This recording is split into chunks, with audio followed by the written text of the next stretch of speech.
நல்ல ஆரம்ப ஜெபத்தை எடுத்த சகோதரரை தேவன் தாமே ஆசீர்வதிப்பாராக. தொடர்ச்சியாக வெளிப்படுத்தின விசேஷ புத்தகத்தின் சத்தியங்களை நாம் படித்து கொண்டு வருகிறோம். கடந்த வாரத்தில் அடிப்படையான ஒரு சத்தியத்தை நாம் படித்தோம். கடந்த வார பாடத்தை கொஞ்சம் நான் நினைவுபடுத்தி இந்த வார சத்தியத்திற்குள்ளாக கடந்து செல்ல வேண்டும் என்று ஆசைக்கிறேன். பாடம் 2 தலைப்பு பத்மு தீவின் தரிசனம் என்ற தலைப்பில் இந்த ரெவலேஷன் வெளிப்படுத்தின விசேஷம் 2வது அதிகாரத்தை நம்ம தியானிக்க போகிறோங்க. கடந்த வாரத்தில் எதையெல்லாம் படித்தோம் அப்படின்னா, வேதாகமத்தில் மொத்தம் 66 புத்தகங்கள் உண்டு. அந்த 66 புத்தகங்களில் 65 புத்தகம் இயேசு கிறிஸ்துவை வெளிப்படுத்துகிறது அப்படின்னா 66வது புத்தகமும் யாரை தான் வெளிப்படுத்தும்? இயேசுவை தான் வெளிப்படுத்தும். அப்போ வெளிப்படுத்தின விசேஷம் புத்தகத்தில் எதை வெளிப்படுத்துகிறது அப்படின்னு கடந்த வாரத்தில் கேட்கும் பொழுது சின்ன கொம்பு சொன்னோம், இன்னும் உண்மையான ஸ்திரீ, உண்மையான சபையை சொன்னோம், பொய்யான சபையை சொன்னோம், இப்படி பல விஷயங்களை சொல்லிக்கிட்டு இருந்தோம். ஆனால் உண்மையாகவே வெளிப்படுத்தின விசேஷத்தினுடைய நோக்கம் என்ன அப்படின்னா, அது யாரை வெளிப்படுத்தினா இயேசு கிறிஸ்துவை வெளிப்படுத்துகிறது. இயேசுவை புரிந்து கொள்வதற்காக தான் வெளிப்படுத்தின விசேஷத்தின் புத்தகம் அப்படின்ற முதலாவது கருத்தை நம்ம படித்தங்க.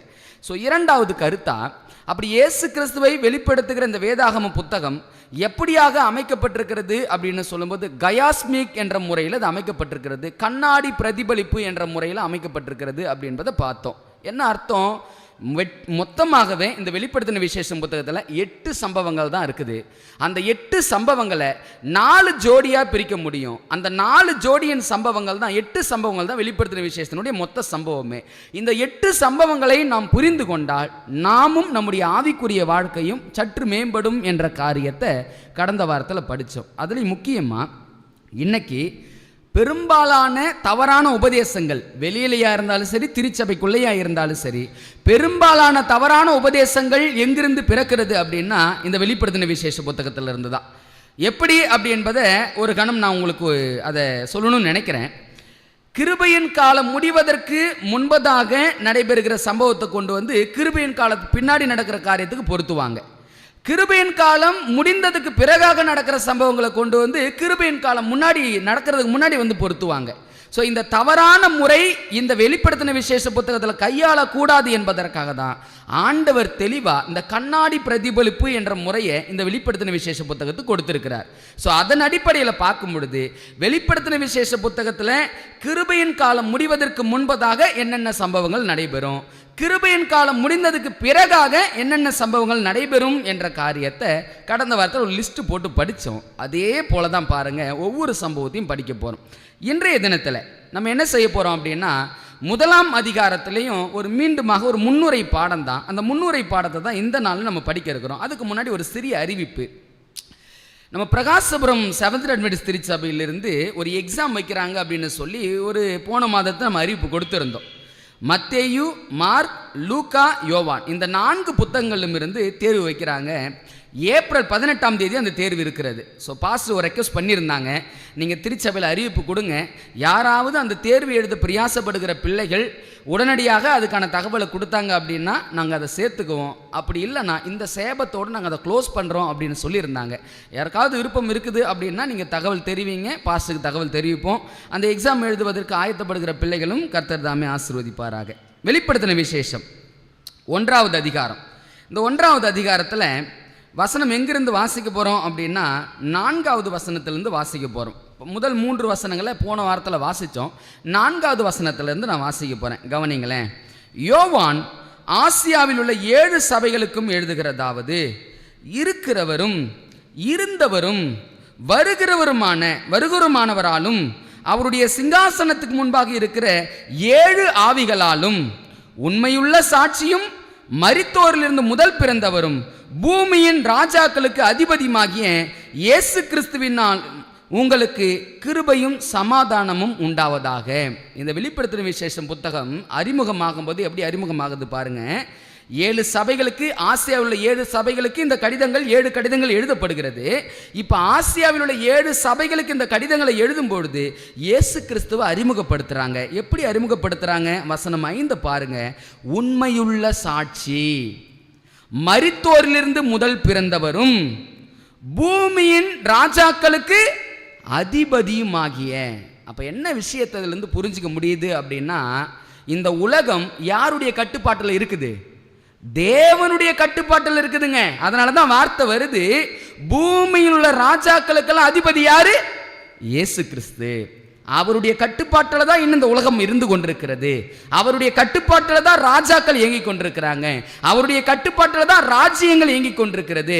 அவரை அல்லாமல் ஒரு காரியமும் இந்த பூமியில் நடைபெறவில்லை என்பதை புரிந்து கொள்வதற்காக தான் அந்த வசனம் அழகா சொல்லுது, பூமியின் ராஜாக்களுக்கெல்லாம் அதிபதி அப்படின்னு சொல்றாங்க. இப்போ வசனம் 6 வாசிக்கிறோம் பாருங்களேன். அதில் ஒரு வார்த்தை, நம்மிடத்தில் அன்பு கூர்ந்து தமது இரத்தத்தினாலே நம்முடைய பாவங்களற நம்மை கழுவி தம்முடைய பிதாவாகிய தேவனுக்கு முன்பாக நம்மை ராஜாக்களும் ஆசாரிகளும் ஆக்கின அவருக்கு மகிமையும் வல்லமையும் என்றென்றைக்கும் உண்டாயிருப்பதாக ஆமே.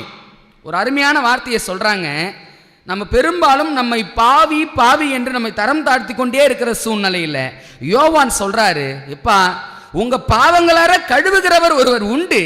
உங்க பாவத்தை நீங்க அறிக்கை செய்தீங்க அப்படின்னா உங்க பாவங்களார உங்களை கழுவி உங்களை ராஜாக்களும் ஆசாரியமுமா ஆக்கிற கிறிஸ்து ஒருவர் இருக்கிறாரு.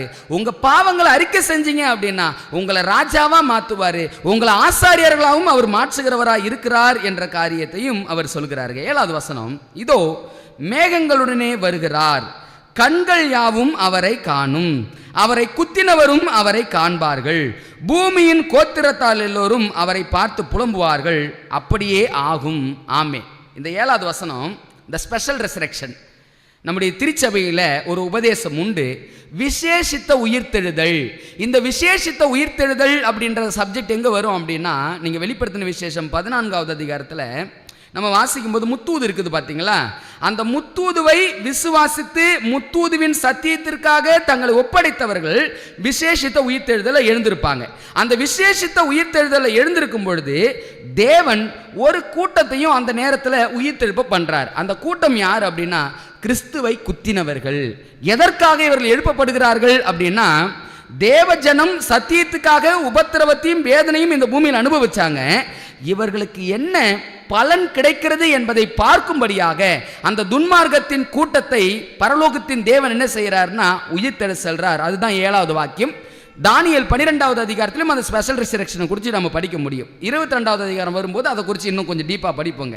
8வது வசனம், இருக்கிறவரும் இருந்தவரும் வருகிறவரும் ஆகிய சர்வ வல்லமையுள்ள கர்த்தர், நான் அல்பாவும் ஒமேகாவும் ஆதியும் அந்தவுமாயிருக்கிறேன் என்று திருவுளம் பற்றினார். இந்த அல்பா ஒமேகா அப்படி என்பதற்கான அர்த்தம் என்ன அப்படின்னா, அதுதான் சொல்றாங்க, ஆதியும் அந்தமும். உலகத்தினுடைய துவக்கமும் அவர் தான், முடிவும் அவர் தான். அவர் இல்லாம இங்க ஒன்றுமே இல்லை அப்படின்ற விஷயத்தை புரிந்து கொள்வதற்காக தான் சொல்றாரு, அல்பாவும் ஒமேகாவும் ஆதியும் அந்தமுமாய் இருக்கிறேன், என்னை எல்லாமல் இங்கு ஒன்றுமே இல்லை அப்படின்ற விஷயத்தை நாம் புரிந்து கொள்வதற்காக சொல்றார். 9வது வசனம், உங்கள் சகோதரனும் இயேசு கிறிஸ்துவின் நிமித்தம் வருகிற உபத்திரவத்திற்கு அவருடைய ராஜ்யத்திற்கும் அவருடைய பொறுமைக்கும் உங்கள் உடன் பங்காளனமாய் இருக்கிற யோவானாகிய நான் தேவ வசனத்து நிமித்தமும் இயேசு கிறிஸ்துவை பற்றிய சாட்சி நிமித்தமும் பத்மு எனும் தீவிலே இருந்தேன். இந்த யோவான் யாருங்க? காலையில் படித்தோமே, யார் இவர்? செபதேயுவின் குமாரன், சலோமியினுடைய பிள்ளை. யாருடைய சகோதரன்? யாக்கோபுடைய சகோதரன். இப்போ இவர் எங்க இருக்கிறார் அப்படின்னா பத்மு தீவில் இருக்கிறார். எதற்காக பத்மு தீவில் இருக்கிறார் அப்படின்னா, இந்த 12 அப்போஸ்தலர்கள் இவரும் ஒரு அப்போஸ்தலர். இவர் சத்தியத்தை சொல்லிக்கிட்டே இருக்கிறார், வேத சத்தியத்தை, தேவனை பற்றிய சத்தியத்தை சொல்லிக்கிட்டே இருக்கிறாரு. இப்ப பார்க்கறான், அங்க ஆண்ட ராஜா பார்க்கறான், இந்த யோவான் இந்த இடத்துல இருந்தான் அப்படின்னா இன்னும் சுவிசேஷம் விருத்தி அடையும் என்பதை புரிஞ்சுக்கிட்டவன் என்ன செய்யறான் அப்படின்னா, இந்த பத்மு தீவு என்பது ஒரு தனிப்பட்ட தீவு, அந்த தனிப்பட்ட தீவுல கொண்டு போய் இந்த யோவானை போட்டுறார். இப்ப யோவான் எங்க இருக்கிறார் அப்படின்னா ஒரு தனிப்பட்ட தீவுல தனிமையான சூழ்நிலையில அடைக்கப்பட்ட ஒரு சூழ்நிலையில இந்த யோவான் இருக்கிறார். இப்ப அந்த பத்மு தீவுல இருக்கும்போது தான் ஒரு தரிசனம் கிடைக்கிறது. என்ன தரிசனம்? வசனம் 10 பாருங்க. கர்த்தருடைய நாளில் ஆவிக்குள்ளானேன், அப்பொழுது எனக்கு பின்னாலே எக்கால சத்தம் போன்ற ஒரு பெரிதான ஒரு சத்தத்தை கேட்டேன். ஒரு மிக முக்கியமான வார்த்தை வந்துச்சு, கர்த்தருடைய நாளில் ஆவிக்குள்ளானேன் அப்படின்னு சொல்றாங்க இல்லைங்களா? அது என்னங்க கர்த்தருடைய நாள் அப்படின்னா? எந்த நாள்? எப்படி சொல்றீங்க ஓய்வு நாள் அப்படின்னு? ஒரு வசனத்தை வாசிக்கலாங்களா? வாங்க, ஏசாயா 58வது அதிகாரம் 13வது வசனத்தில் பாருங்க. ஆண்டவர் எந்த நாளை தனக்குன்னு சொந்தம் கொண்டாடுறாரு என்பதை வசனத்தில் வாசிக்க முடியும். ஏசாயா 58:13, என் பரிசுத்த நாளாகிய ஓய்வு நாளில். அப்ப கர்த்தருடைய நாளில் ஆவிக்குள்ளானேன் அப்படின்னா என் பரிசுத்தமான ஓய்வு நாள் அப்படின்னு சொல்றார். அப்ப கர்த்தருடைய நாள்னா எந்த நாளுங்க? ஓய்வு நாள். எந்த ஓய்வு நாள்? 7ஆம் நாளாகிய பரிசுத்தமான ஓய்வு நாள், சனிக்கிழமை ஓய்வு நாள். அதுதான் வேதம் சொல்லுது, கர்த்தருடைய நாளில் ஆவிக்குள்ளானேன். ஆவியானவர் கர்த்தருடைய நாளில் கொடுக்கப்படுகிறார். நம்ம எப்பொழுதுமே இந்த ஓய்வு நாள் ஆராதனைக்கு வரும்போது நான் ஒரு விஷயத்தை மீண்டும் மீண்டும் சொல்லிக்கிட்டே இருப்பேன். நீங்கள் கவனிச்சிங்கன்னா தெரியும், ஆவியானவர் எந்த நாளில் நமக்கு பரிபூர்ணமாய் கொடுக்கப்படுகிறார் அப்படின்னா ஓய்வு நாளில் தான். ஏன்னா வசனம் சொல்லுது, நான் தங்களை பரிசுத்தம் பண்ணுகிற கர்த்தர் என்பதை அறியும்படிக்கு. அப்ப பரிசுத்தப்படுத்தணும் அப்படின்னா யாரை தேவன் கொடுக்கிறார்? நமக்கு பரிசுத்த ஆவியானவர் கொடுக்கிறார். அதே அனுபவம் தான் யாருக்கு அப்படின்னா இந்த யோவானுக்கு கிடைக்குது. பத்ம தீவில் இருக்கிறாரு. அவர் சொல்றாரு, கர்த்தருடைய நாளில் ஆவிக்குள்ளானேன், ஓய்வு நாளில் ஆவிக்குள்ளானேன். என்ன ஆவிக்குள்ளானேன்? கீழே வாசிக்கிறேன் பாருங்களேன். அப்பொழுது எனக்கு பின்னாலே எக்கால சத்தம் போன்ற பெரிதான ஒரு சத்தத்தை கேட்டேன். தரிசனம் கொடுக்கப்படுகிறது அவருக்கு. அது, நான் அல்பாவும் ஒமேகாவும் முந்தினவரும் பிந்தினவருமாயிருக்கிறேன். நீ காண்கிறதை ஒரு புஸ்தகத்தில் எழுதி ஆசியாவில் இருக்கிற எபேசு, சிமர்னா, பெர்கமு, தியத்ரா, சர்தை, பிலதெல்பியா, லவோதிக்கே என்னும் பட்டினங்களில் உள்ள 7 சபைகளுக்கும் அனுப்பு என்று விளம்பினது. இந்த 7 பட்டினங்கள் ஆசியாவில் உள்ள 7 பகுதிகள்ங்க. இந்த 7 பட்டினங்களிலும் இந்த 7 திருச்சபைகள் இருக்கிறது. நம்ம ஒவ்வொரு திருச்சபையாக படிக்கும்போது நம்ம இதை நேர்த்தியாக படிக்க முடியும். 3 விதமான தீர்க்க தரிசன நிறைவேறுதலை இந்த 7 சபைகளிலுமே பார்க்க முடியும். அந்த 3 விதமான நிறைவேறுதல் என்ன அப்படின்னா, ஒவ்வொரு திருச்சபைக்கும் ஆண்டவர் 5 விதமான காரியங்களை பேசுவார். அந்த 5 விதமான காரியங்களும் நல்லா புரிஞ்சுக்குங்க, 5 விதமான காரியங்களும் கடிந்துரை இருக்கும், ஆலோசனை இருக்கும், பெருமை பாராட்டுதல் இருக்கும், ஆலோசனை இருக்கும். இது எல்லாம் ஒவ்வொரு திருச்சபைக்கும் இருக்கும். இப்போ ஒவ்வொரு திருச்சபைக்கும் இந்த காரியங்களை கொடுக்கும்போது இந்த தீர்க்க தரிசனம் 3 காரியங்கள் வழியாக நிறைவேறும். ஒன்று, அந்த பட்டினத்துக்கு அதே சம்பவம் நடைபெறுகிறத நம்ம பார்க்க முடியும். 2வது, அந்த பட்டினத்தில் உள்ள அந்த திருச்சபையின் இடத்துல அதே தீர்க்க தரிசனுடைய நிறைவேறுதலை பார்க்க முடியும். அந்த தீர்க்க தரிசனுடைய நிறைவேறுதல் அந்த திருச்சபையில் எப்படி இருக்கிறதோ அந்த காலத்தில் வாழ்கிற எல்லா திருச்சபைகளிலும் அதே விதமான தீர்க்க தரிசன நிறைவேறுதலை பார்க்க முடியும். 3 முறைகள் பட்டினத்தில் நிறைவேறும், லோக்கல் சர்ச்சில் நிறைவேறும், அந்த காலகட்டங்களில் வாழ்ந்த எல்லா திருச்சபைகளிலுமே அந்த செய்தியானது என்ன பண்ணுங்க, நிறைவேறும். இந்த 3 விஷயத்தை ஒவ்வொரு திருச்சபையும் நம்ம பார்ப்போம். தொடரும் பாருங்களேன். அப்பொழுது என்னோடனே பேசின சத்தத்தை பார்க்க திரும்பினேன். திரும்பின போது 7 பொன் குத்து விளக்குகளையும் அந்த 7 குத்து விளக்குகளின் மத்தியிலே நிலையங்கி தரித்து மார்பருகே பொற்கச்சை கட்டியிருந்த மனுஷகுமாரனுக்கு ஒப்பானவரையும் கண்டேன். போன வாரம் பாடத்தில் நான் சொன்னேன், 8 சம்பவங்கள் இருக்கிறது. இந்த 8 சம்பவங்களும் பூலோகத்தில் நடைபெற போகிற சம்பவம். இப்போ பூலோக சம்பவங்களை தேவன் காட்டுவதற்கு முன்பதாக எந்த சம்பவத்தை காட்டுவார்னு சொன்னேன் நான்? பரலோக சம்பவத்தை காட்டுவார்னு சொன்னேன். ஏன் ஆண்டவர் பரலோக சம்பவத்தை காட்டுறார் அப்படின்னா, பூமியில் நடைபெறுகிற சம்பவங்கள் நம்முடைய இருதயத்தை தத்தளிக்க பண்ணுகிற ஒரு சூழ்நிலை வரும்போது ஆண்டவர் சொல்றாரு, நீ பயப்படாத, எல்லா காரியமும் என்னுடைய கரத்துல தான் இருக்கிறது. பரலோக சம்பவத்தை பார்க்காம பூலோக சம்பவத்தை மட்டும் பார்ப்பாங்க அப்படின்னா அவர்கள் தவறான முடிவை எடுக்க வேண்டியதா இருக்கும். அல்லது இந்த பூலோக சம்பவத்தை மட்டுமே உற்று நோக்கி பார்த்து அதில் மட்டும் போக்கஸா போவாங்க அப்படின்னா இந்த வெளிப்படுத்தின விசேஷ சத்தியத்தை முழுமையா புரிஞ்சுக்க முடியாது. நீங்க எப்பொழுதுமேங்க 7 சபையை பத்தி பேசுறாரு ஆண்டவர், 7 சபைக்கான பரலோக தரிசனத்தை கொடுப்பார். 7 முத்திரையை பத்தி பேசுறாரா, அந்த 7 முத்திரைக்கான பரலோக தரிசனத்தை கொடுப்பார். 7 எக்காலங்களை பத்தி பேசுறாரா, அந்த 7 எக்காலங்களுக்கான பரலோக தரிசனத்தை பேசுவார். அப்போ ஒவ்வொரு தரிசனங்களை நீங்க பார்க்கும் பொழுதும் 2 விஷயத்தை கவனிக்கணும். ஒன்று, பரலோக தரிசனத்தை கவனிக்கணும். 2வது, பூலோக தரிசனத்தை கவனிக்கணும். இப்போ ஆண்டவர் எந்த சத்தியத்தை பேச போறார் அப்படின்னா 7 சபைகளுக்கான சத்தியத்தை பேச போறார். இப்ப 7 சபைகளுக்கான தரிசனத்தை பேசுவதற்கு முன்பதாக பூலோகத்தில் அந்த 7 திருச்சபைகளும் அந்த காலகட்டத்தில் திருச்சபைகள் என்ன உபத்திரவங்களை அடைய போகிறது என்பதை ஆண்டவர் பேச போறாரு. இப்ப பூலோக சம்பவத்தை பேசுவதற்கு முன்பதாக ஆண்டவர் எதை காட்டுவாரு? எதை காட்டுவாருங்க? பரலோக சம்பவத்தை காட்டுவார். இப்ப நம்ம வாசிக்க போறது பரலோக சம்பவம். 7 சபைகளை பற்றி பேசும்போது இயேசு கிறிஸ்து எங்க இருக்கிறார் என்பது நீங்க தான் கண்டுபிடிக்க போறீங்க. நான் வசனம் வாசிக்க போறேன், நீங்க தான் கண்டுபிடிக்க போறீங்க.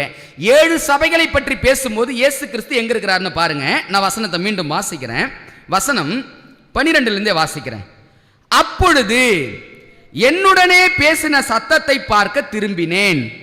திரும்பின போது 7 பொன் குத்துவிளக்குகளையும் அந்த 7 குத்துவிளக்குகளின் மத்தியிலே நிலையங்கி தரித்து மார்பருகே பொற்கச்சை கட்டியிருந்த மனுஷகுமாரனுக்கு ஒப்பானவரையும் கண்டேன். சொல்லுங்க, 7 சபைகளை பற்றி ஆண்டவர் தூத இந்த பூலோகத்தின் தரிசனங்களை கொடுப்பதற்கு முன்பதாக இயேசு எங்க இருக்கிறாரு? எங்க இருக்கிறாருங்க? பரலோகத்தில் ஆசரிப்பு கூடாரம். ஆசரிப்பு கூடாரத்தில் எந்த பகுதி? பரிசுத்த ஸ்தலம்.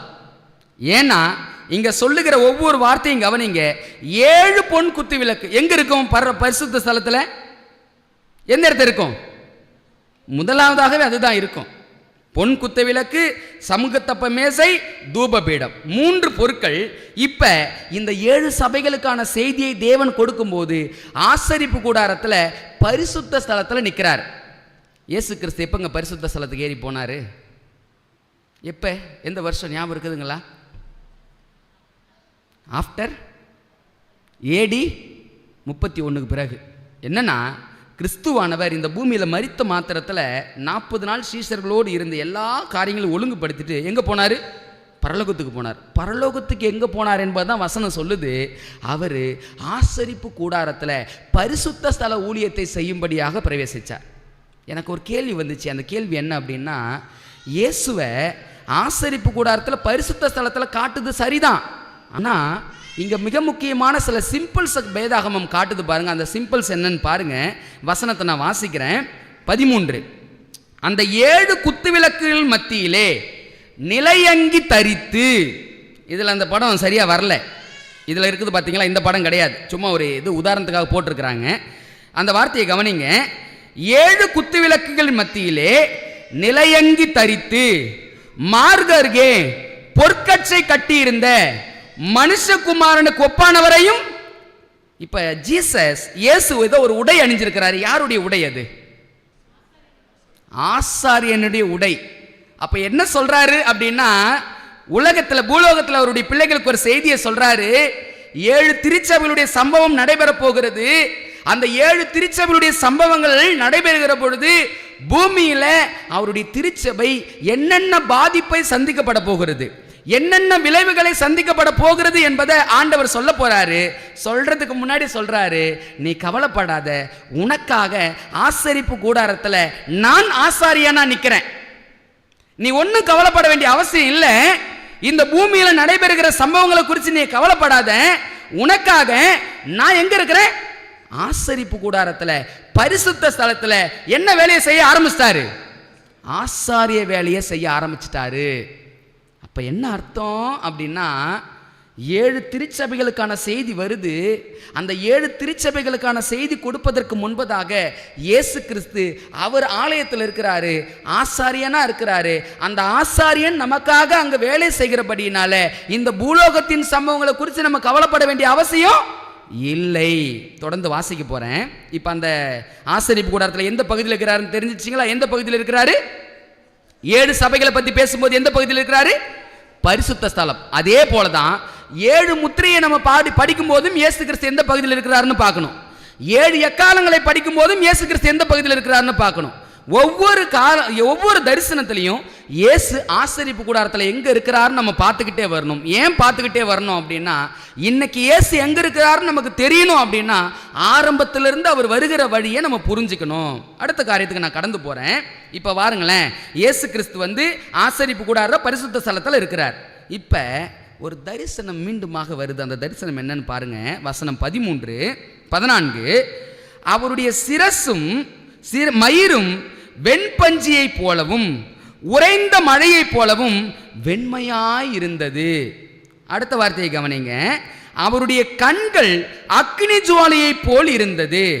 அவருடைய பாதங்கள் உலைக்களத்தில் காய்ந்த பிரகாசமான வெண்கலம் போல் இருந்தது. அவருடைய சத்தம் பெருவெள்ளத்து இரைச்சலை போல் இருந்தது. தமது வலது கரத்திலே 7 நட்சத்திரங்களை ஏந்தி கொண்டிருந்தார். கேள்வி: இயேசு கிறிஸ்து பரலோக ஆசரிப்பு கூடாரத்தில் பரிசுத்த ஸ்தலத்தில் இருக்கிறார் என்பதை முதலாவது புரிஞ்சுக்கிட்டோம். ஆனால் இயேசுவினுடைய அங்கங்களை வேதாகமும் தரிசனமாக வர்ணித்து கொடுத்துக்கிட்டே இருக்குது. முடியை காட்டுது, அவருடைய பாதத்தை காட்டுது, அவருடைய கரங்களை காட்டுது. ஏன் அவயங்களை தரிசனமாக காட்டினாங்க தெரியுங்களா? என்ன காரணமாக இருக்கும்? உடல் அங்கங்களை ஒவ்வொரு பகுதியாக தரிசனமாக காட்டிக்கிட்டே இருக்கிறார். ஏன் அந்த தரிசனம் கொடுக்கப்பட்டுச்சு? ஓகே, உண்மை என்ன தெரியுங்களா? நீங்கள் 1 கொரிந்தியர் புத்தகத்தில் 12வது அதிகாரம் எடுத்து வாசித்து பார்த்தீங்கன்னா, பவுல் நம்முடைய உடல் அங்கங்களை எதுக்கு ஒப்பிடுறார் தெரியுங்களா? திருச்சபைக்கு. அப்போ என்ன அர்த்தம்? ஆண்டவர் ஒரு தரிசனத்தை கொடுக்குறாரு. என்ன கொடுக்குறாருன்னா, இங்கே 7 சபை இருக்குது. அந்த 7 சபைகள்லையும் ஏதோ ஒரு பிரச்சனை இருக்குது. இப்போ அந்த பிரச்சனையை சுற்றி காட்டணும். எப்படி சுற்றி காட்டுறாரு அப்படின்னா, வெண்பஞ்சியை போல அவருடைய சிரசின் மயிர் இருக்குது. ஏதோ ஒரு திருச்சபை அந்த பிரகாசத்தை இழந்துகிட்டு இருக்குது அல்லது பிரகாசமா இருந்து கொண்டிருக்கிறது அப்படி என்பதை புரிஞ்சுக்கணும். இரண்டாவது பாருங்க, என்ன தரிசனம் கொடுக்கப்பட்டுச்சு அப்படி என்பதை கீழே வாசிக்கிறேன். அவருடைய கண்கள் அக்கினி ஜுவாலையை போல் இருந்தது. ஃபர்ஸ்ட் பிரகாசம், ஏதோ ஒரு திருச்சபை ரொம்ப பிரகாசமா இருக்குது. இரண்டாவது அக்கினி ஜுவாலையை போல அவருடைய கண்கள் இருக்குது. அப்ப ஏதோ ஒரு திருச்சபை அக்கினி சம்பந்தப்பட்ட காரியம் இருக்குது. உதாரணத்துக்கு பாருங்களேன், 7 திருச்சபைகள்லையும் அவர் அறிமுகமாகும் போது எப்படி அறிமுகமாகிறார் என்பதை புரிஞ்சுக்கிறதுக்கு ஒரு வசனத்தை நான் வாசிக்கிறேன். வசனம் 1வது அதிகாரத்தில் 16வது வசனத்தை பாருங்க. தமது வலது கரத்திலே 7 நட்சத்திரங்களை ஏந்தி கொண்டிருந்தார். இப்ப வலது கரத்தில் 7 நட்சத்திரத்தை ஏந்தி கொண்டிருக்கிறார். எந்த திருச்சபைக்கு அறிமுகமாகும் போது இந்த 7 நட்சத்திரம் இருந்துச்சு தெரியுங்களா? எபேசு திருச்சபை. அப்ப இங்க காட்டப்படுகிற ஒவ்வொரு தரிசனத்தின் பொருளும் ஏதோ ஒரு திருச்சபையில நிறைவேறுகிறது. அப்படின்னா என்ன அர்த்தம்ன்றதை நான் எளிமையா புரிய வைக்கிறேன் உங்களுக்கு. திருச்சபை கிட்ட ஏதோ ஒரு பிரச்சனை இருக்குதுங்க. அந்த பிரச்சனையை கிறிஸ்து எப்படி காட்டுறாரு அப்படின்னா, பாரு என் சிரசை பாரு எப்படி பிரகாசமா இருக்குது பாரு, அதுபோல நீ என்ன பண்ணணும்? பிரகாசமா மாறணும். என் கண்களை பாரு அக்கினி ஜுவாலையா இருக்குது, அந்த அக்கினி ஜுவாலையா இருக்கிற என் கண்களை பாரு. உதாரணத்துக்கு படிப்போம். இந்த 1:16 7 நட்சத்திரம் எபேசு திருச்சபையில் இருந்துச்சா? இப்ப அடுத்த பகுதி எங்க இருக்குதுன்னு பாருங்க. 2வது அதிகாரம் 1 வசனம். எபேசு சபையின் தூதனுக்கு நீ எழுத வேண்டியது என்னவெனில் 7 நட்சத்திரம் வந்துருச்சுங்களா? இப்ப 2வது திருச்சபையில் எப்படி அறிமுகமாகிறார்னு பாருங்க. அதே 2வது அதிகாரத்தில் 8வது வாக்கியம். சிமர்னா சபையின் தூதனுக்கு நீ எழுத வேண்டியது என்னவெனில் முந்தினவரும் பிந்தினவரும் மரித்தோரிலிருந்து பிழைத்திருமானவர் சொல்கிறதாவது. இப்ப இந்த வார்த்தை எங்க வாசிச்சோம்? 1வது அதிகாரத்தில் எங்கன்னா வாசிச்சோமா? மரித்தோரிலிருந்து முதல் பிறந்தவர்னு எங்க வாசிச்சோம்? வசனம் அங்க 1வது அதிகாரத்தில் பாருங்க, எங்க வாசிச்சோம்? 5வது வசனம்.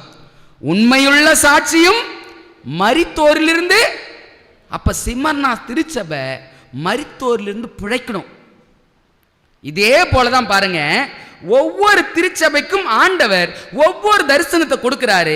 ஏன் அந்த தரிசனத்தை கொடுக்கிறாரு அப்படின்னா, பாருப்பா உங்ககிட்ட ஒரு பிரச்சனை இருக்குது, இந்த பிரச்சனை நீ புரிஞ்சுக்கிட்ட அப்படின்னா நீ என்ன பாரு, என்கிட்ட ஒரு காரியம் இருக்கிறது, அது உங்ககிட்ட இருக்குதா இல்லை என்பதை நீ சோதிச்சு பாரு அப்படின்னு சொல்லி ஒவ்வொரு இடங்களிலுமே ஆண்டவர் அதை காட்டிக்கிட்டே இருப்பார்.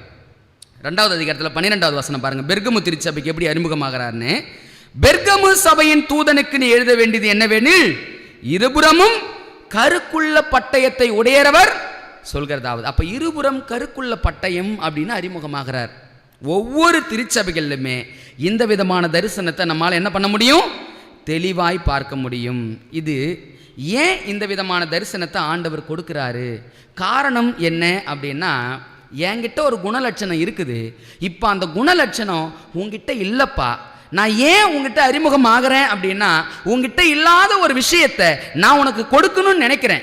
நீ பாரு, உன் திருச்சபைக்கு நான் அறிமுகம் ஆகும்போது எந்த வார்த்தையை கொண்டு நான் அறிமுகமாகறனோ அதே வார்த்தை உங்ககிட்ட என்ன பண்ணணும்? நிறைவேறணும். சரிங்க, ஒவ்வொரு காலகட்டத்தின் திருச்சபையும் கடந்து வந்துச்சு. நம்ம காலகட்டத்தின் திருச்சபை எது? லவோதிக்கா. லவோதிக்காவுக்கு ஆண்டவர் என்ன சொல்றாருன்னு யாராவது தேடி படிச்சிங்களா? எப்படி அறிமுகமாகிறாரு? அறிமுகம் நிலை இல்லை, அறிமுகம். எப்படி அறிமுகமாகிறாரு? நிறுத்துங்க. உண்மையும். அப்ப எது இல்லை? அப்ப உண்மை இல்லைன்றார் ஆண்டவர். எது இல்லை அப்படின்னா சத்தியமும் இல்லை, சாட்சியம் இல்லை. எனக்கு படிக்கும்போது ரொம்ப கஷ்டமாயிடுச்சு. பார்த்துக்குங்க, என்னடா இது, சத்தியத்தை என் கையில் தான் கொடுத்துருக்கிறாருன்னு சொல்லி நான் இவ்வளோ பிரயாசப்பட்டுக்கிட்டு இருக்கிறேன். ஆனால் ஆண்டவர் என்ன சொல்கிறாருன்னா, உண்மையும் சத்தியமுள்ள சாட்சி அப்படின்னு சொல்லி என்கிட்ட ஏதோ ஒரு காரியம் இல்லையா, அது இல்லாத பட்சத்திலே எனக்கு அறிமுகமாகிறாரு. இன்னொன்று சொல்கிறாரு, ஆமேன் என்கிறவர் சொல்கிறதாவது. என்னங்க அர்த்தம்? சொல்கிறோமா? சொல்லிட்டீங்க ஆண்டவரே, கீழ்ப்படிஞ்சிட்ற ஆண்டவரே. இருக்குதுங்களா லவோதிக்கா கிட்ட? படிக்க போகிறேங்க. அப்போது நல்லா புரிஞ்சுக்குங்க, ஒவ்வொரு திருச்சபையை படிக்கும் போதும் அந்த திருச்சபையின் இடத்துல ஏதோ ஒரு குறை இருக்கிறது, ஒரு நோய் இருக்கிறது, ஒரு பிரச்சனை இருக்குது. அந்த பிரச்சனையை ஆண்டவர் தெளிவாக காட்டுவார். அப்படி காட்டும்போது அந்த திருச்சபையை படிக்கிற நாம அந்த குறை என்னிடத்தில் இருக்கிறதா என்பதை நம்ம என்ன பண்ணணும்? யோசித்து பாருங்களேன். சில நேரம் ஏதாவது ப்ரோக்ராமுக்கு கிளம்புவோம். ப்ரோக்ராமுக்கு கிளம்பும்போது என்னுடைய வீட்டில் அது வழக்கம். எங்கேயாவது வெளியில் கிளம்புறேன் அப்படின்னா ட்ரெஸ் எல்லாம் போட்டுட்டு பிறகு உடனே என் மனைவி வருவாங்க, கையில் ஒரு திங்ஸை கொண்டு வருவாங்க. அந்த திங்ஸ் என்ன தெரியுங்களா? ஒரு கண்ணாடி கொண்டு வந்து முகத்துக்கு முன்னாடி நீட்டி, பாருங்க எப்படி இருக்குது பாருங்க, டை நேராக இல்லை, பவுட்ரு கூடி இருக்குது பாருங்க அப்படின்னுவாங்க. அப்போ தான் புரியும், ஐயையோ நம்ம கண்ணாடியை பார்க்காம போயிருந்தால் நிலைமை என்ன ஆகுறது அப்படின்னு புரியும். அதே போல தான் பாருங்கள், ஆண்டவர் எதை கொண்டு வந்து காட்டுறாருன்னா கண்ணாடியை காட்டுறாரு. நீ வெளிப்படுத்தின விசேஷத்தை ஏதோ படிக்காதப்பா, கொம்பு, சின்ன கொம்பு, பெரிய கொம்பு, அது இது இது இல்லைப்பா, அது எல்லாம் ஒரு புறம் இருக்கட்டும். உங்ககிட்ட கொஞ்சம் பேச வேண்டியது இருக்குது. நீ கொஞ்சம் பாரு, என் கையில் ஒரு கண்ணாடி இருக்குது. அந்த கண்ணாடியை நான் ஏன் உன் முன்னாடி கொண்டு வந்து நிறுத்துறேன் அப்படின்னா, உங்ககிட்ட ஒரு பிரச்சனை இருக்குதுப்பா. அந்த பிரச்சனையை நீ புரிஞ்சுக்கிட்ட அப்படின்னா நிச்சயமாய் உன்னால உண்மையுள்ள சாட்சியாய் மாற முடியும். நீ சத்தியமுள்ள சாட்சியா மாறுவ. இது ஏதோ பேசுறாங்க நடத்துறாங்க அப்படின்னு கடந்து போயிட்டா ஒருபோதும் அந்த உண்மையான சாட்சியா மாற முடியாது. எத்தனை பேர் இந்த 7 சபையை குறித்து படிக்கணும்னு ஆசைப்படுறீங்க? சந்தோஷங்க. பெரும்பாலும் இந்த தானியேல் வெளிப்படுத்தின சத்திய புத்தகங்கள் எல்லாமே வெளி திருச்சபையில் என்ன தெரியுங்களா பேர்? அதை படித்து என்ன செய்கிறது? ஒன்றும் புரியாது. சமுத்திரத்திலிருந்து எழும்பி வருது, பூமியிலிருந்து எழும்பி வருது, சின்ன கொம்பு, பாபிலோனு, மது, அது இதுன்னு சொல்லிக்கிட்டே இருப்பாங்க. அது எல்லாம் புரியவே புரியாது அப்படின்னு சொல்லி என்ன பண்ணிடுவாங்க? மூடிடுவாங்க. ஆனால் இந்த வெளிப்படுத்தின விசேஷ புத்தகம் யாருக்கு தெரியுங்களா புரியும்? யாருக்கு புரியும் சொல்லுங்கள் பார்ப்போம். வெளிப்படுத்தின விசேஷம் 1வது அதிகாரம் 1வது வசனம் சொல்லுது, எப்படி ஒப்புவிக்கப்பட்டது அப்படின்னா, பிதாவாகிய தேவன் தம்முடைய குமாரன் கிட்ட ஒப்படைக்கிறாரு, குமாரன் தன் தூதன் கிட்ட ஒப்படைக்கிறாரு, அந்த தூதன் ஊழியக்காரங்கிட்ட ஒப்படைக்கிறாரு, அந்த ஊழியக்காரன் யாருக்கிட்ட ஒப்படைக்கணுமோ அவங்ககிட்ட. இப்போ நீங்கள் யோசித்து பாருங்க, தேவனுடன் சரியான உறவு யாருக்கு இருக்குதோ அவங்களுக்கு தான் வெளிப்பாடு. உண்மையா இல்லையா? தானியேல் 2வது அதிகாரத்தில் வாசிக்கிறோம், நேபுகாத்நேசாருக்கு சொப்பனம் கொடுக்கப்பட்டுச்சு. சொப்பனம் நினைவுக்கு வந்துச்சா? இல்லை. யார் மூலமா ஆண்டவர் அந்த சொப்பனத்தை வெளிப்படுத்தி கொடுக்கிறாரு? தானியேல். அதுதான் ஆமோஸ் 3:7 வாசிக்கிறோம், தேவனாகிய கர்த்தர் தம்முடைய ஊழியக்காரர்களாகிய தீர்க்கதரிசிகள் அறிவிக்காம ஒரு காரியத்தையும். அப்ப யாருக்கு ரகசியம் புரியும் அப்படி என்பதை யோசிக்கணும். இன்னும் ஒரு படி புரியுற மாதிரி சொல்றேன். நான் செய்ய போகிறதை ஆபிரகாமுக்கு மறைப்பேனோ அப்படின்னு கேட்டார்ல, ஆபிரகாமும் தேவனும் யாருங்க? தோஸ்த், சிநேகிதர்கள். ஆண்டவர் மனசு எப்படின்னு ஆபிரகாமுக்கு தெரியும், ஆபிரகாமுடைய மனசு எப்படின்னு ஆண்டவருக்கு தெரியும். ஆபிரகாம் எப்படின்னு தேவனுக்கு தெரியும். இந்த ஆபிரகாம் அதை புரிஞ்சிருக்கிறார். இப்போ ஆண்டவருடைய மனசை நம்ம படிச்சிருக்கிறோமா எப்பயாவது? ஆபிரகாமை போல ஆபிரகாம் கிட்ட வந்து தான் நின்னாரு. அவனுக்கு புரிஞ்சிருச்சு, உடனே முழங்கால் போட்டார். இப்ப அதே போல ஆண்டவர் சத்தியத்தின் மூலமாய் நம்மை சந்திக்கும் போது ஆண்டவர் மனசு என்ன என்பதை நான் புரிஞ்சுக்கிட்டேனா, ஆண்டவர் என்ன என்கிட்ட பேச வரார் என்பதை நான் விளங்கி கொண்டிருக்கிறேனா, ஆண்டவர் என்ன குறித்து என்ன பரிதவிக்கிறார் என்பதை நான் புரிந்து கொண்டேனா. நான் ஒரு விஷயத்துக்காக எப்பொழுதும் சந்தோஷப்படுவது உண்டு. அந்த சந்தோஷம் என்ன அப்படின்னா, ஆண்டவரே நான் எங்கேயோ இந்து மார்க்கத்தில் பிறந்து வளர்ந்து எப்படியோ ஒரு வாழ்க்கையில் இருந்தோம். ஆண்டவரே இந்த சத்தியத்தை கொடுத்தீங்க, இந்த சபையை கொடுத்தீங்க, இந்த சபையில் இந்த ஊழிய பொறுப்பை கொடுத்தீங்க. ஊழிய பொறுப்பை கொடுத்து ஆண்டவர் பாருங்க, எத்தனையோ கல்விமான்கள் இருக்கிறாங்க, எத்தனையோ அறிவில் சிறந்தவங்க இருக்கிறாங்க. ஆனா பாலகர்கிட்ட இந்த பரிசுத்தமான சத்தியத்தை தேவன் என்ன பண்ணிட்டு இருக்கிறாரு? வெளிப்படுத்தி கொண்டிருக்கிறார். நான் சிந்தித்து பார்ப்பதெல்லாம் ஒன்றே ஒன்று தான். இந்த உலகத்திலேயே பெரிய விஞ்ஞானி அப்படின்னா நீங்கள் யாரை சொல்லுவீங்க? இந்தியாவுக்குள்ளே வாங்க, இந்தியாவுக்குள்ளே ஒரு விஞ்ஞானி, பெரிய விஞ்ஞானினா யாரை சொல்லுவீங்க? ஏபிஜே அப்துல் கலாம். அவருக்கு தெரியுமா ரெவல்யூஷன்? அவருக்கு தெரியுமா டேனியல்? இஸ்ரோ நிறுவனத்தில் ஒரு பெரிய ஆராய்ச்சியாளர்னா யாரை சொல்லுவீங்க? நம்ம தமிழ்நாட்டை சார்ந்தவர் தான் ஒருத்தர் இருக்கிறார், பேர் தெரியுங்களா? சிவன். அவருக்கு தெரியுமா சின்ன கொம்பு யாரு, பாபிலோன் யாரு, முத்தூது என்ன தெரியுமா? நான் யோசித்து பார்க்குறேன், ஏன் ஆண்டவரே கல்விமான்களுக்கு இதை வெளிப்படுத்தாம இந்த பாலகருக்கு வெளிப்படுத்துறீங்க ஆண்டவரே அப்படின்னு அநேக நேரங்களில் சிந்திப்பது உண்டுங்க. நீங்கள் வேணால் யோசிக்கலாம், ஏதோ பாடம் நடத்துகிறாங்க போகிறோம் வரேன்னு. பாடம் இல்லைங்க, அப்பாவுடைய மனசை படிக்க போகிறோம், நம்மளை குறித்த பாரத்தை படிக்க போகிறோம், என்னை குறித்து அவர் என்ன பாரத்தை வச்சிருக்கிறார் என்பதை படிக்க போகிறோம். அப்படி தான் இந்த வெளிப்படுத்தின விசேஷ புத்தகத்தின் ஒவ்வொரு அதிகாரமும் ஒவ்வொரு சம்பவங்களும் வரப்போகிறது. இந்த சம்பவங்களை படிக்கும்போது இது அவனு கை காட்டிட்டான்னு வச்சுங்க, சோலி முடிஞ்சு. ஏன் ஆண்டவர் கண்ணாடியை யார்கிட்ட கொண்டு வந்து நீட்டுறாரு? உன் முகத்தை பாருப்பா, உன்னை பாருப்பா, உன்னை நீ சோதிச்சுக்கப்பா அப்படின்னு சொல்லி ஆண்டவர் கண்ணாடி எங்கே வந்து கொடுத்துறாருங்க? நமக்கு முன்னாடி நீட்டுறார். அப்போ நமக்கு முன்னாடி நீட்டும் போது நம்ம கண்ணாடியை மற்றவங்க பக்கம் திருப்பக்கூடாது, நம்ம பக்கமே திருப்பி பேசுங்கப்பா, இன்னும் பேசுங்க, என்ன குறை இருக்குது, என்ன பிரச்சனை இருக்குது சொல்லி கொடுங்கப்பா, மாறுறப்பா, இவ்வளோ பாரமா என் மேலே, இவ்வளோ பாரமா என் மேலே அப்படின்னு சொல்லி ஆண்டவர் சமூகத்தில் தாழ்த்தி நம்ம ஒப்பு கொடுப்போம் அப்படின்னா நிச்சயமாய் பரலோகத்தின் ஆண்டவர் நம்மை ஆசீர்வதித்து நம்மை ஆயத்தப்படுத்தி, நம்ம மனசுக்குள்ள ஒரு பாரம் இருக்குது பாருங்க, இந்த ஊழியத்தை எப்படியாவது நிறைவேற்றிட மாட்டோமா, இந்த மக்களுக்கு எப்படியாவது சத்தியத்தை சொல்லிட மாட்டோமான்னு ஒரு தவிப்பு நம்ம இருதயங்களுக்குள்ள இருக்குது பாருங்க. அந்த தவிப்பையும் அந்த எண்ணத்தையும் பரலோகத்தின் ஆண்டவர் நம் ஒவ்வொருவர் மூலமாகவும் நிச்சயமாய் நிறைவேற்றுவார். இந்த வெளிப்படுத்தின விசேஷ புத்தகத்தின் பாடங்களுக்காக தொடர்ந்து ஜெபித்துக் கொள்ளுங்கள். போராட்டங்களும் பிரச்சனைகளும் உண்டு தான், ஆனால் அதன் மத்தியிலும் சத்தியத்தை உபதேசிக்க வேண்டும் என்பது தான் ஆவியானுடைய பாரமாக இருக்கிறது. ஒவ்வொரு வாரமும் நீங்கள் திருச்சபைக்கு வரும்போதெல்லாம் ஒரு ஜெபம் பண்ணிட்டு வாங்க. என்னன்னா 3 ஆராதனைகள் எனக்கு நடக்குதுப்பா, ஆரம்ப ஆராதனை, தெய்வீக ஆராதனை, முடிவு ஆராதனை. இந்த 3 ஆராதனைகள்லையும் நான் என்னப்பா பாடத்தை கற்றுக்கணும், என்னப்பா என்கிட்ட நீங்கள் பேச போறீங்க. நான் ஆலயத்துக்கு வர்றது கடமைக்காக வரக்கூடாது, எந்த மனிதனுக்காக வரக்கூடாது. நான் ஆலயத்துக்கு வருவது என்னை நானே அறிந்து கொண்டு அந்த நித்திய ஜீவனுக்குள்ள பிரவேசிப்பதற்கு ஆயத்தமாக மட்டுமே வர வேண்டுமே அன்றி வேறு ஒன்றுக்கு நான் போகக்கூடாதுப்பா. என்கிட்ட நீங்க பலமா பேசுங்க ஆண்டவர் என்று சொல்லி அந்த ஜெபத்தோடு ஆண்டவருடைய சமூகத்தில் நம்ம பிரவேசிப்போம் அப்படின்னா நிச்சயமாகவே பரலோகத்தின் ஆண்டவர் நம்மை ஆசீர்வதித்து பலப்படுத்துவார். வரக்கூடிய வாரங்களில் தொடர்ந்து